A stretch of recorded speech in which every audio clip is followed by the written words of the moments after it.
Turkish aggression.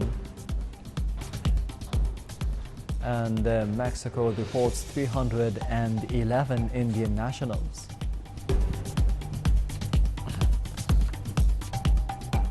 Welcome back. Continuing the visit to Washington, Prime Minister Mustafa Madbouli held a meeting with the two heads of the Friends of Egypt group in the American House of Representatives.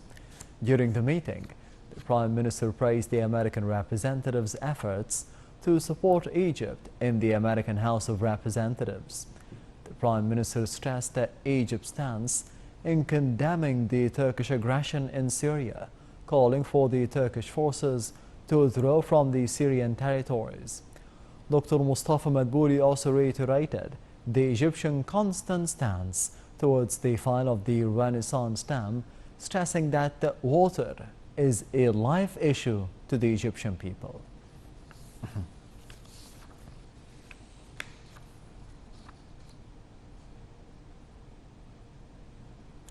Prime Minister Dr. Mustafa Madbouli also took part in a discussion session at the Middle East Institute in Washington.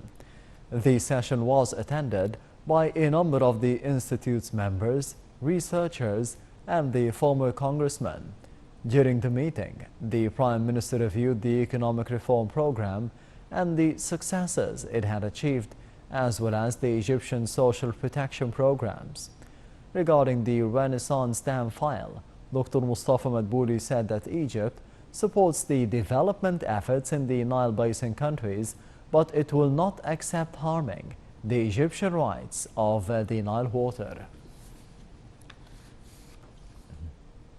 And still with the Prime Minister's visit to Washington, where he held talks with the chairman of the American Airtran Telecommunications Company.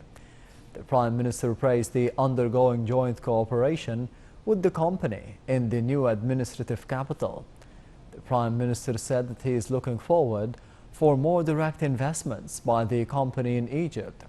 The Prime Minister also gave his directives to the Ministry of Communications to follow up on the cooperation file with the American company in the upcoming period.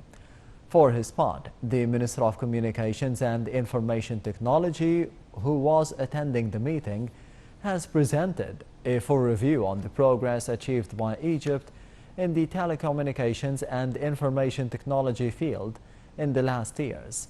He also noted that such progress has allowed Egypt to be one of the countries which owns a developed infrastructure in this field and can receive international investments in the field.